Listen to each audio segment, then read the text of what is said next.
අද මායි අක්කයි කන්න යන්නේ. ඔයගොල්ලෝ දන්නවද මේ මොනවද කියලා? ඔයගොල්ලෝ කියන්න බලන්න මොනවද මේ කියලා. මම තමයි බැටළු මස්. අයියෝ. අය කිව්වේ කියන්න කියලා. රෙනේෂිනා වෙන. හරි ඔන්න. අද මායි අක්කයි කන්න යන්නේ. ඉතුරු ටික කියන්නේ නැද්ද? මේ මොනවද කියලා දන්නවද කියලා? ඒ ටික ඒ විදිහටම කියන්න. අද මායි අක්කයි කන්න යන්නේ.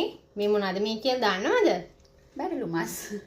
ඉතින් මේක අපේ තාත්තා තමයි හැදුවේ. කලින් පාර කිව්වනේ මෙහෙම අර මං කකුලක් කන එකක් දාලා ඉවර වෙලා මෙහෙම ඉතුරු වෙන ඒවා කනවා නමන කියලා.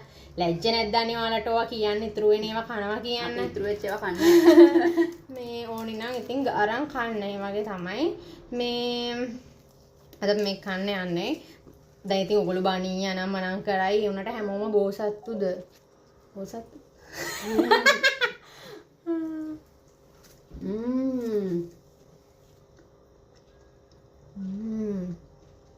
මාරයි මං අපේ තාත්තගේ ආසම් මෙන්න මේ හදන සෝස් එකට එක මාරම රහයි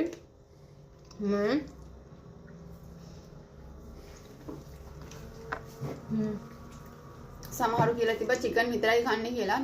චිකනුත් ඉතින් මස් වර්ගයක් තමයි. නේද? චිකන් කෑවොත් පව් පිරෙන්නේ නැහැ. මාළු කෑවොත් පව් පිරෙන්නේ නැහැ. මස් කෑවොත් පව් පිරෙනවා. එහෙම තමයි කියන්නේ. ඔයගොල්ලෝ කැමති දෙයක් කමෙන්ට් කරලා යන්න. බයි.